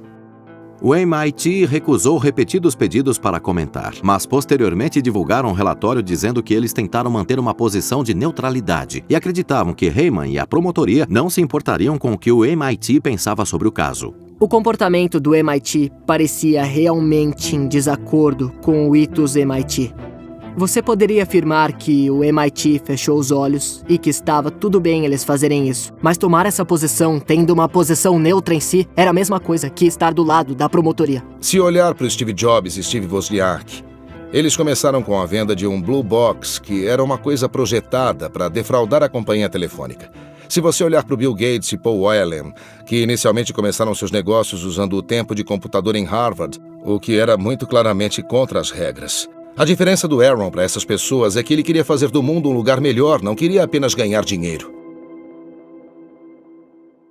Schwartz continua a ser um porta-voz sobre variadas questões da internet. A razão pela qual a internet funciona é por causa do mercado competitivo de ideias. E a gente tem que estar focado em obter mais informações sobre o nosso governo. Mais acessibilidade, mais discussão, mais debate. Mas o que parece é que o Congresso está preocupado em fechar essas coisas. O Aaron pensava que ele podia mudar o mundo apenas explicando o mundo de forma clara para as pessoas. Flame pode literalmente controlar o seu computador e torná-lo espião. Bem-vindo, Aaron. É bom ter você de volta ao programa aqui. Os espiões, em outros tempos, colocavam microfones e gravavam o que as pessoas diziam. Agora estão usando computadores para fazer a mesma coisa. A atividade política de Schwartz continua. Sua atenção se volta para um projeto de lei que se desloca pelo Congresso projetado para reduzir a pirataria online. Foi chamado SOPA. Ativistas como Peter Eckersley haviam como um grande erro, que ameaçaria a integridade técnica da própria internet. Uma das primeiras coisas que eu fiz foi ligar para o Aaron. E aí eu disse, a gente pode fazer uma grande campanha online contra isso. Esse não é um projeto de lei sobre direitos autorais. Não é? Não, ele disse. É um projeto sobre a liberdade para se conectar. Agora eu estava ouvindo. Ele pensou por um tempo e depois disse que sim. Aí ele saiu e fundou a Demand Progress. Demand Progress é uma organização online de ativismo. Temos em torno de 1,5 milhão de membros agora. Mas começou no outono de 2010. E Aaron era um dos mais proeminentes em uma comunidade de pessoas que ajudaram a liderar a organização em torno de questões de justiça social no nível federal. SOPA foi um projeto de lei que visava reduzir a pirataria online de músicas e filmes, mas o que ele fez foi basicamente atacar uma marreta em um problema que precisava de um bisturi. Se aprovada, a lei permitiria que uma empresa cortasse as finanças de qualquer site, sem o devido processo, ou mesmo forçaria a Google a excluir seus links. Tudo o que eles precisavam era de uma única alegação de violação de direitos autorais. Isso colocou os titãs da mídia tradicional contra a nova e agora muito mais sofisticada cultura do remix. Ela transforma todo mundo que dirige um site em um policial. E se eles não fazem o seu trabalho de se certificar de que ninguém no seu site está usando para qualquer coisa potencialmente ilegal, todo o site pode ser fechado, mesmo sem nenhum julgamento. Essa foi a última gota, quero dizer, isso foi uma catástrofe. Esse projeto é uma séria ameaça à liberdade de expressão e às liberdades civis para todos que usam a internet. Alguns de nós disse, olha, também somos contra a pirataria, mas não faz o menor sentido destruir a arquitetura da internet, o sistema de nomes de domínio que faz com que ela seja livre e aberta, em nome da luta contra a pirataria. E Aaron entendeu isso. As liberdades garantidas na nossa Constituição, liberdades que nosso país construiu, seriam de repente deletadas. As novas tecnologias, em vez de nos trazer liberdade, apagariam direitos fundamentais que sempre tínhamos como adquiridos. E eu percebi naquele dia, conversando com o Peter, que eu não podia deixar isso acontecer. Quando a SOPA foi apresentada em outubro de 2011, foi considerada inevitável. Quando ela saiu, nossa estratégia foi tentar retardar o projeto de lei, talvez enfraquecê-la um pouco. Mas, mesmo nós não achávamos que seríamos capazes de parar esse projeto de lei.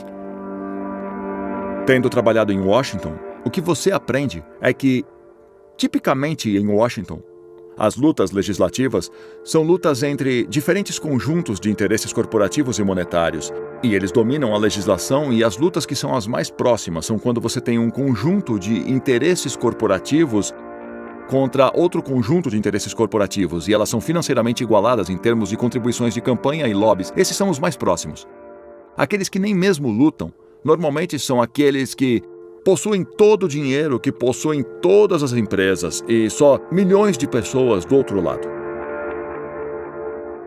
Eu nunca vi nada parecido com a pipa e a sopa em todo o meu tempo no serviço público. Mais de 40 senadores assinaram aquela lei. Eles haviam percorrido um longo caminho para obter os 60 votos para finalizar todos os atos processuais. Até eu comecei a duvidar de mim. Foi um período realmente complicado. Schwartz e a Demand Progress foram capazes de garantir um imenso suporte usando indignação tradicional combinada com serviço de voz por IP para tornar muito fácil para as pessoas ligarem para o Congresso. Eu nunca conheci ninguém que foi capaz de operar no nível dele, tanto no lado tecnológico quanto no lado da estratégia de campanha. Milhões de pessoas contataram o Congresso e assinaram petições anti-SOPA. O Congresso foi pego de surpresa. Era irritante observar aqueles membros sem noção do Congresso debatendo o projeto. Observá-los insistirem que poderiam regulamentar a internet e um bando de nerds não poderia detê-los. Eu não sou um nerd. Eu não sou apenas um nerd. Talvez devêssemos perguntar a alguns nerds o que essa coisa realmente faz. Vamos ter audiências, tragam os nerds. É mesmo? Nerds? Sabe, na verdade, a palavra que está procurando é especialistas. Para esclarecê-los, para que suas leis não destruam a internet. Nós usamos o termo geek, mas nós podemos usar porque somos geeks. O fato de que eles tenham ido mais longe que puderam, sem sequer falar com os peritos técnicos, reflete o fato de que existe um problema nesta cidade. Estou à procura de alguém para vir diante deste corpo e testemunhar em uma audiência e dizer: é por isso que eles estão errados. Costumava haver um escritório que prestava assessoria em ciência e tecnologia, e os membros poderiam ir até lá e dizer: me ajuda a entender o XYZ? E Gingrich acabou com ele. Ele disse que era desperdício de dinheiro. Desde então, o Congresso tem mergulhado na Idade das Trevas. Eu acho que ninguém pensava que a sopa podia ser derrubada, incluindo o Aaron. Ele sabia que valia a pena tentar, mas não parecia vencível. E eu me lembro, talvez alguns meses mais tarde, eu me lembro dele voltando-se para mim e dizendo: acho que poderíamos ganhar. E eu disse: seria incrível. As ligações para o Congresso continuam. Quando o site e hospedagem de domínio GoDaddy se tornou um defensor da lei, dezenas de milhares de usuários transferiram seus nomes de domínio em protesto. Dentro de uma semana, a GoDaddy inverte sua posição sobre a sopa.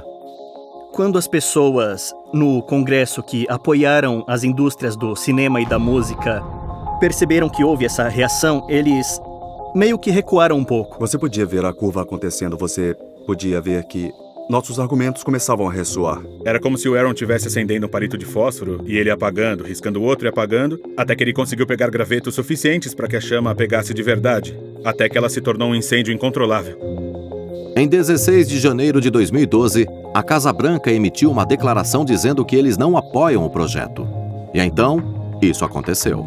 Sou um grande crente que devemos estar lidando com questões de pirataria e devemos lidar isso de forma séria, mas esse projeto de lei não é certo. Quando Jimmy Wales colocou seu apoio para derrubar a Wikipédia, o quinto site mais popular do mundo, esse site detém, 7% de todos os cliques em qualquer local na internet. Wikipedia apagou, Reddit apagou, Craigslist apagou, linhas telefônicas no Capitol Hill quase derreteram. Membros do Congresso começaram a apressar suas declarações, retirando o apoio ao projeto de lei que eles estavam promovendo apenas alguns dias atrás. Dentro de 24 horas, o número de oponentes da sopa no Congresso foi de 31 a 101. Ver esses congressistas e senadores lentamente mudarem de lado durante todo o dia do blackout foi muito inacreditável. Haviam centenas de representantes do nosso lado. E foi então que, por mais difícil que fosse de acreditar, depois de tudo isso, ganhamos. Uma coisa que todo mundo disse que era impossível, que algumas das maiores empresas do mundo havia descrito como uma espécie de sonho, aconteceu. Nós fizemos. Vencemos. Esta é uma semana histórica na política de internet, talvez na política americana. As coisas que ouvimos de pessoas em Washington, de funcionários em Capitol Hill, foi que eles receberam mais e-mails e mais telefonemas no dia do blackout da sopa do que em qualquer outro dia. E eu acho que foi um momento extremamente emocionante. Esse foi o momento em que a internet tinha crescido politicamente. Foi emocionante porque é difícil acreditar que realmente aconteceu. É difícil acreditar que um projeto de lei com tanto poder financeiro por trás dele não simplesmente navegou através do Congresso e não apenas não navegou, como não foi aprovado. É fácil às vezes você se sentir impotente, como quando você sai nas ruas e marcha e grita e parece que ninguém te escuta. Mas eu tô aqui hoje pra dizer que vocês são poderosos. Às vezes você pode sentir que não tá sendo ouvido, mas eu tô aqui pra dizer que você está sim. Você está sendo ouvido, você está fazendo a diferença. Você pode parar esse projeto de lei se você não parar de lutar. Pare, pipa! Pare, sopa! Algumas das maiores empresas de internet francamente se beneficiaram de um mundo em que os pequenos concorrentes pudessem ser censurados. Isso não pode acontecer. Para ele era mais importante se certificar de que você fez uma pequena mudança do que jogar uma pequena parte em uma grande mudança. Mas sopa era como jogar a maior parte em uma grande mudança. Então, para ele era uma espécie de prova de conceito, tipo, certo, o que eu quero fazer com a minha vida é mudar o mundo. Eu penso sobre isso nesta maneira científica de medir o meu impacto. E isso mostra que é possível. A única coisa que eu quero fazer da minha vida é possível. Então, eu provei que eu consegui, que eu, Aaron Swartz, poderia mudar o mundo. Um cara que nunca pensava que ele tinha feito muito. Esse era o Aaron. Esse foi um dos poucos momentos onde você podia ver que ele se sentia como se tivesse feito algo de bom, sentindo-se que talvez estivesse na linha da vitória. Todo mundo disse que não poderíamos parar a sopa, mas paramos. São 3 vitórias realmente incríveis. E olha que o ano ainda nem acabou. Quer dizer, se há um momento para sermos positivos, é agora. Ele derrotou a sopa um ano depois que ele foi preso. Não é um momento de felicidade ambíguo, há muita coisa acontecendo. Ele estava muito antenado com a participação nos processos políticos. Não dava para pará-lo. A lista de organizações que Schwartz fundou ou cofundou é enorme. E anos antes de Edward Snowden expor sobre a vigilância generalizada na internet, Schwartz já estava preocupado. É chocante pensar que a responsabilização é tão frouxa que eles não têm nem sequer estatísticas básicas sobre o quão grande esse programa de espionagem é. A resposta é: estamos espionando tantas pessoas que não podemos nem mesmo contá-las. E isso é uma enorme quantidade de gente. Eles disseram: nós sabemos os números de telefones que estamos espionando, mas não sabemos exatamente a quantas pessoas reais isso corresponde. Mas eles voltaram atrás e disseram que não podiam dar nenhum número. Isso é muito, quer dizer, assustador, no mínimo. Isso é assustador. E eles colocaram uma pressão incrível sobre ele, tiraram todo o dinheiro que ele tinha ganho, eles ameaçaram tomar sua liberdade física. Por que eles fizeram isso, sabe? Por que eles estão indo atrás dos denunciantes, sabe? Por que eles estão indo atrás das pessoas que dizem a verdade sobre todas essas coisas, como dos bancos, a guerra, a uma espécie de transparência do governo? O sigilo serve àqueles que já estão no poder, e nós estamos vivendo na era do sigilo, que coincide com uma época onde o governo está fazendo um monte de coisas que são provavelmente ilegais e inconstitucionais. Essas 2 coisas não são coincidências.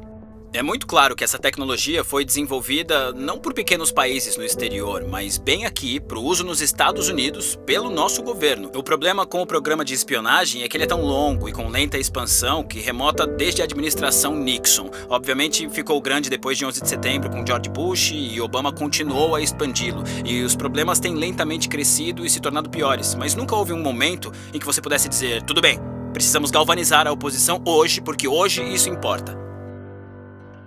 O processo, na minha estimativa, de Aaron Swartz foi uma forma de enviar uma mensagem para um grupo de pessoas que a administração de Obama vê como politicamente ameaçadora. E que são essencialmente os hackers, a comunidade ativista pela informação e pela democracia. E a mensagem que a administração de Obama queria enviar para esta comunidade em particular foi, na minha opinião: nós sabemos que vocês têm a capacidade de criar problemas para a ordem estabelecida, e é por isso que nós vamos fazer de Aaron Swartz um exemplo, para fazer com que o máximo de pessoas não criem nenhum problema. E o governo disse: os pareceres jurídicos que estamos usando para legalizar o programa de espionagem também são sigilosos. Por isso não podemos nem mesmo dizer quais as leis que estamos usando para espioná-lo. Eles dizem: isso é outro exemplo de guerra cibernética, os cybercriminosos estão nos atacando de novo. Estamos todos em perigo, estamos todos sob ameaça. Eles usam essas desculpas para aprovar leis cada vez mais perigosas. A próxima é bem pessoal. Como sente que a luta está indo? Quem decide é você. Eu? Mas eu acho que você sabe. Então,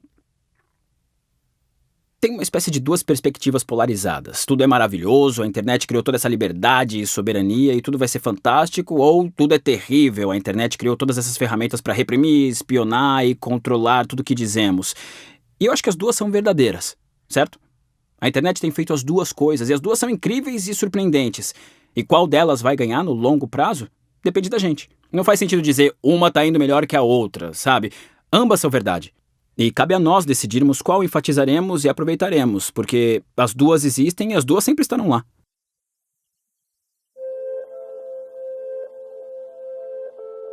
Em 12 de setembro de 2012, os promotores federais adicionaram uma nova acusação contra Schwartz, adicionando fraude eletrônica, acesso não autorizado a computadores e fraude de computadores. Agora, em vez de 4 crimes, Schwartz estava enfrentando 13. A alavancagem da acusação tinha aumentado dramaticamente, assim como os anos na prisão e multas. Eles entraram com um novo processo para adicionar mais acusações, e eles tinham uma teoria sobre por que essa conduta constituía tantos crimes federais e que diversas sentenças poderiam ser anexadas a essa lei. Essa teoria e grande parte da acusação contra Schwartz envolveu uma lei criada originalmente em 1986. Ela é chamada de Lei de Abuso e Fraude de Computador. Essa lei foi inspirada no filme Jogos de Guerra, com o Matthew Broderick, que era um grande filme. Agora te peguei. Neste filme, um garoto consegue, através da magia das redes de computadores, lançar um ataque nuclear. Agora, isso não é realmente possível, e certamente não era possível nos anos 80, mas aparentemente este filme assustou muito o Congresso, porque eles aprovaram a Lei de Abuso e Fraude do Computador. Esta é uma lei que está perdida no tempo. Por exemplo, ela penaliza os termos de serviços de sites como eHarmony ou Match.com. Pois se alguém que inflar alguma de suas próprias características pessoais, de repente depende da jurisdição e da promotoria, ela pode arranjar uma série de problemas. Nós todos sabemos o que são os termos de uso. A maioria das pessoas não os leem, mas não cumprir com seus termos poderia significar que você está cometendo um crime. Os termos de serviço dos sites costumam dizer coisas como seja legal com os outros ou não faça nada que seja impróprio. A ideia de que o direito penal não tem nada a dizer sobre esses tipos de violações é o que deixa a maioria das pessoas irritadas. Os exemplos ficam cada vez mais loucos. Até ser mudado em março de 2013, os termos de uso do site da revista Seventeen dizia que você tinha que ser maior de 18 para ler. Do modo que o Departamento de Justiça interpretou a CFAA, é provável que todos estaríamos violando a lei. Vaga e propensa a abusos, a CFAA tem se tornado um martelo que serve para tudo, em uma ampla gama de disputas relacionadas com computadores. Apesar de não ser o único fator em seu caso, 11 de 13 acusações contra Schwartz envolveu a Lei de Abuso e Fraude de Computador. A pergunta por quê paira sobre grande parte da história de Aaron Swartz. Qual era o motivo do governo e o que esse caso teria sido? O Departamento de Justiça recusou pedidos de respostas. Mas o professor Oren Kerr é um ex-promotor que estudou o caso. Acho que eu entendo esse caso de um jeito diferente por uma série de razões. Eu fui promotor federal no Departamento de Justiça por 3 anos antes de começar a ensinar. O governo veio para frente com uma acusação com base nos crimes que eles pensaram que foram cometidos somente com um assunto puramente de advogados, olhando para os precedentes, para as estátuas, para a história, olhando para os casos que estão lá fora até agora. Eu acho que isso foi uma acusação injusta com base nisso. Você pode discutir se eles deveriam ter acusado nesse caso. Haviam desacordos. Algumas pessoas estão do lado do acesso aberto, algumas pessoas não. Eu acho que o governo levou o manifesto guerrilheiro do acesso livre do Schwartz muito a sério. Eu acho que eles o viram como alguém que estava empenhado com um imperativo moral em quebrar a lei para superar a lei que Schwartz viu como injusta. E em uma democracia, se você acha que uma lei é injusta, existem maneiras de mudar essa lei. Você pode ir ao Congresso, como Schwartz fez magistralmente com a sopa, ou você pode violar essa lei na tentativa de anulá-la. E eu acho que o que estava motivando a acusação foi o sentido de que Schwartz estava cometido não apenas em quebrar a lei, mas realmente tendo certeza de que a lei seria anulada, que todo mundo teria acesso à base de dados, de uma forma que você não poderia colocar o creme dental de volta no tubo. Isso seria feito, e o lado de Schwartz ganharia. Há uma grande divergência na sociedade quanto ao fato de que é uma lei injusta, e isso é uma decisão para o povo americano tomar trabalhando através do Congresso. E o segundo problema é que ainda estamos tentando descobrir qual é a linha entre crimes menos graves e delitos mais graves. Estamos agora entrando nesse ambiente diferente de computadores e usos indevidos de computadores, e nós ainda não temos um sentido muito forte do que exatamente são essas linhas, porque estamos trabalhando nisso agora. Este é um mau uso do Ministério Público. O martelo que o Departamento de Justiça tem para assustar pessoas fica cada vez maior e maior. E é por isso que a maioria das pessoas não conseguem continuar com as suas vidas. Devemos grampear o telefone de alguém, devemos filmá-lo, devemos transformar alguém e levá-lo a testemunhar contra essas outras pessoas. É assim que os agentes federais e os promotores pensam. Eles constroem casos, eles fazem casos. Schwartz foi apanhado nas engrenagens de um brutal sistema de justiça criminal que não poderia voltar atrás. Uma máquina que fez da América o país com maior taxa de encarceramento do mundo. Nós temos nesse país muitas pessoas envolvidas pela política do medo e da raiva. E qualquer coisa que nós tenhamos medo, como o futuro da internet e do acesso, e qualquer coisa que nos deixa com raiva, instintivamente cria uma intervenção da justiça criminal. E nós usamos a cadeia, a prisão e a punição para resolver toda uma série de problemas que, historicamente, nunca foram vistos como um problema de justiça criminal. O impulso para ameaçar, acusar, julgar, que é parte do que criou esse debate e a controvérsia sobre o acesso online à informação na internet, é muito coerente com o que vimos em outras áreas. Uma diferença é que as pessoas que são geralmente alvo e também vítima desses tipos de acusações criminais são geralmente os pobres e as minorias. O isolamento de Schwartz, de amigos e da família, aumentou. Ele basicamente parou de trabalhar em qualquer outra coisa. E o caso foi, de fato, tomando conta da vida dele inteira. Aparentemente, um dos advogados do Aaron disse aos promotores que ele era emocionalmente vulnerável. E isso era uma coisa que eles necessariamente deveriam ter em mente. Eles sabiam disso. Estava pensando muito sobre ele. E ele não gostava de ter suas ações e movimentos limitados de qualquer maneira. E a ameaça de prisão, na qual eles insistiram bastante, foi terrível para ele. Esgotou completamente seus recursos financeiros e nos custou muito dinheiro também. Ele levantou uma quantidade substancial de dinheiro e estou falando em milhões de dólares. A defesa legal? Sim. Custou milhões? Sim. Eu acho que ele não queria ser um fardo para as pessoas. Eu acho que foi um fator. Ele tinha a vida dele que era normal e tinha essas coisas de merda e ele tinha que lidar com elas. E ele tentou manter as duas o mais independente possível. Mas elas estavam começando a se misturar e tudo estava se tornando uma merda. Schwartz enfrentou uma escolha difícil que só foi ficando mais difícil: admitir a culpa e seguir em frente com a sua vida ou lutar contra um sistema falido. Com o seu caso legal, a resposta foi simples. Ele rejeita o acordo judicial final e uma data para o julgamento foi definida. O Aaron estava decidido que ele não queria ceder nem aceitar algo que ele não acreditava que era justo. Mas ele estava com medo.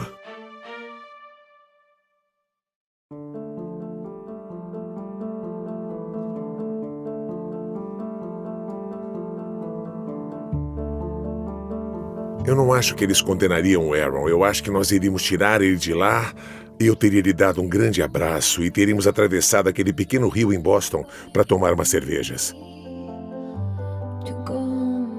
Eu realmente pensei que estávamos certos. Eu pensei que íamos ganhar o caso, que poderíamos ganhar o caso. Ele não falava muito sobre isso, mas você podia ver a dor enorme que ele estava passando.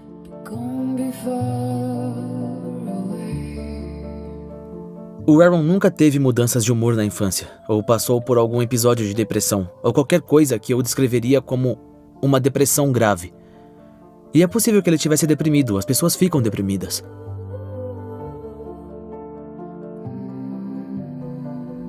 Muito cedo na nossa relação, com 3 ou 4 semanas ou algo assim, me lembro dele me dizendo que eu era muito mais forte do que ele. Ele era frágil em muitos aspectos. As coisas eram mais difíceis para ele do que para outras pessoas. Isso era parte do seu brilho também. Eu acho que provavelmente ele teve algo como uma depressão clínica com uns 20 anos. Não acho que ele teve enquanto eu estava com ele. Ele não era uma pessoa alegre. Mas isso é diferente de estar deprimido. Ele viveu 2 anos sob enorme pressão. Ele só não queria mais fazer isso. Ele estava só... sei lá, eu acho que foi demais.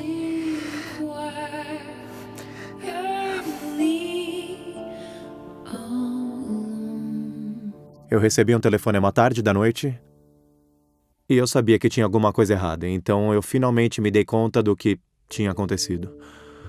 O cofundador do site de notícias e entretenimento Reddit foi encontrado morto. A polícia diz que Aaron Swartz, 26 anos, se matou ontem em seu apartamento no Brooklyn.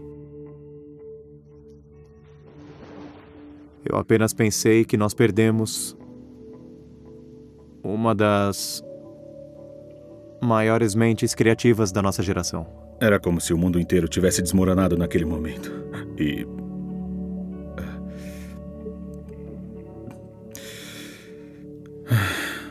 foi uma das noites mais difíceis da minha vida.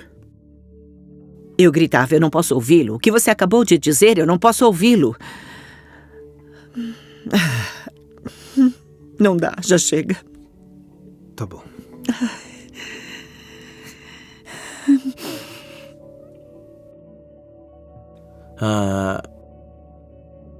Nada disso fazia sentido. E realmente ainda não faz. Eu estava tão frustrado, irritado.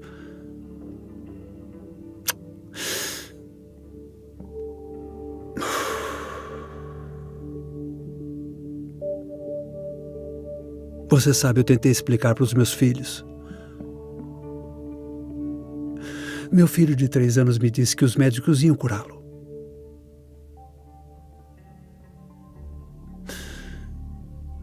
Eu conheço muitas pessoas que já morreram, mas eu nunca perdi ninguém assim. Porque todo mundo sente, eu também, que poderíamos ter feito muito mais por ele.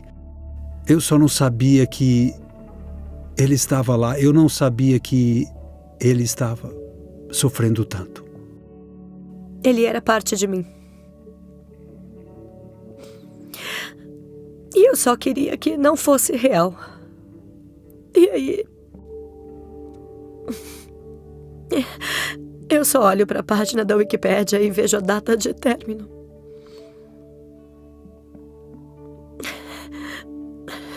– 11/1/2013.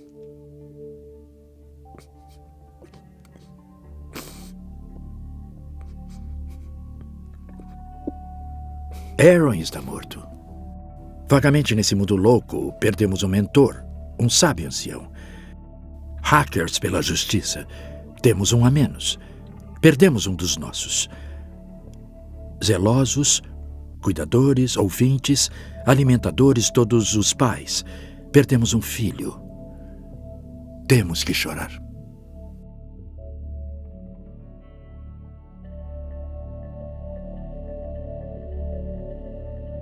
Meu primeiro pensamento foi, e se ninguém sequer notar?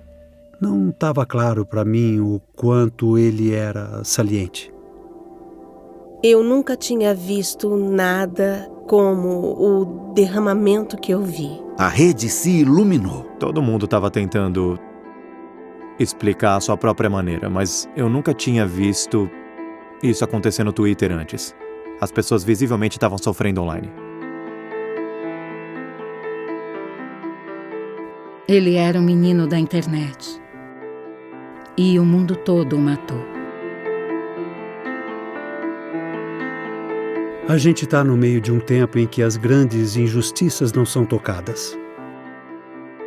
Arquitetos da crise financeira jantam com o presidente regularmente. No meio desse tempo, a ideia de que isto era o que o governo tinha que processar. Só parece um absurdo se não fosse trágico. A questão é que podemos fazer alguma coisa, dado o que aconteceu, para tornar o mundo um lugar melhor. E como podemos continuar esse legado? Essa é a única pergunta que podemos fazer. Em todo o mundo está acontecendo hackathons, encontros, e Aaron Swartz, de alguma forma, trouxe o melhor de nós, na tentativa de dizer, como é que vamos resolver isso? Ele foi, na minha humilde opinião, um dos verdadeiros revolucionários mais extraordinários que este país já produziu. Não sei se Aaron foi derrotado ou vitorioso, mas estamos certamente transformados pelas coisas com as quais ele acabou lutando. Quando nós miramos os agentes armados da lei sobre os cidadãos tentando aumentar o acesso ao conhecimento, nós quebramos o Estado de Direito, nós profanamos o templo da justiça.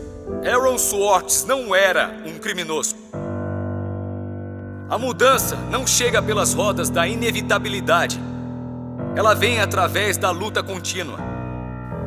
Olha só, sinceramente, o Aaron realmente podia fazer mágica. Eu tô dedicada a fazer com que sua magia não termine com a sua morte. Ele acreditava que poderia mudar o mundo. E ele estava certo.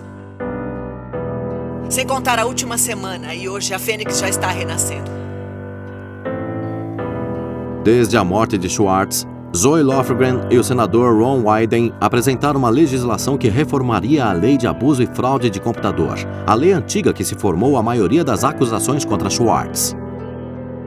Ela é chamada Lei do Aaron. O Aaron sempre acreditou que você deve se perguntar qual é a coisa mais importante que poderia estar fazendo no mundo agora.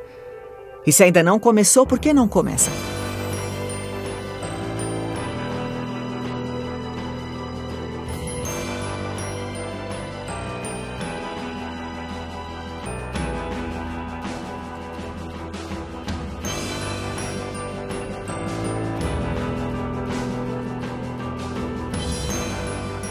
Eu gostaria que pudéssemos mudar o passado, mas não podemos. Mas nós podemos e devemos mudar o futuro. Devemos fazê-lo pelo Aaron. Devemos fazê-lo por nós mesmos. Devemos fazê-lo para tornar o nosso mundo um lugar melhor, um lugar mais humano. Um lugar onde a justiça funcione e o acesso ao conhecimento se torna um direito humano. Havia um garoto em meados de fevereiro que era de Baltimore e tinha 14 anos. Ele teve acesso à JSTOR e ele tinha fuçado por lá depois de ler alguma coisa. E ele descobriu uma maneira de fazer testes iniciais de câncer de pâncreas. E o câncer de pâncreas te mata de verdade, porque nós detectamos muito tarde, no momento em que já é tarde demais para fazer qualquer coisa. E ele envia um e-mail a todo o departamento de oncologia da Johns Hopkins. Eram centenas de 14 anos de idade. Isso, 14 anos. E a maioria deles o ignorou. Mas um deles retornou o e-mail e disse: essa não é uma ideia completamente estúpida, por que você não vem aqui? E ele trabalhou noites e fins de semana com o pesquisador. E em fevereiro eu o ouvi nas notícias, apenas algumas semanas depois que o Aaron morreu. Desculpe. E ele disse que o motivo de estar nas notícias é porque eles tinham feito isso. Eles estavam enviando testes iniciais para câncer pancreático que iam salvar vidas. E ele disse: é por isso que o que o Aaron fez foi tão importante. Porque você nunca sabe, né? Essa verdade do universo não é apenas uma coisa que os decisores políticos usam para decidir qual o limite de velocidade. É mais de onde vêm as coisas que vão impedir que o seu filho definitivamente morra de câncer de pâncreas. E sem o acesso, a pessoa que pode chegar com a coisa que tem o seu número nela nunca pode achar essa resposta. Ele dormiu tão bem. Ele não caiu e sonhou que estava viajando bem longe numa nave espacial. Muito bem, Aaron, muito bom. Tá bom. Agora é hora de brincar. É!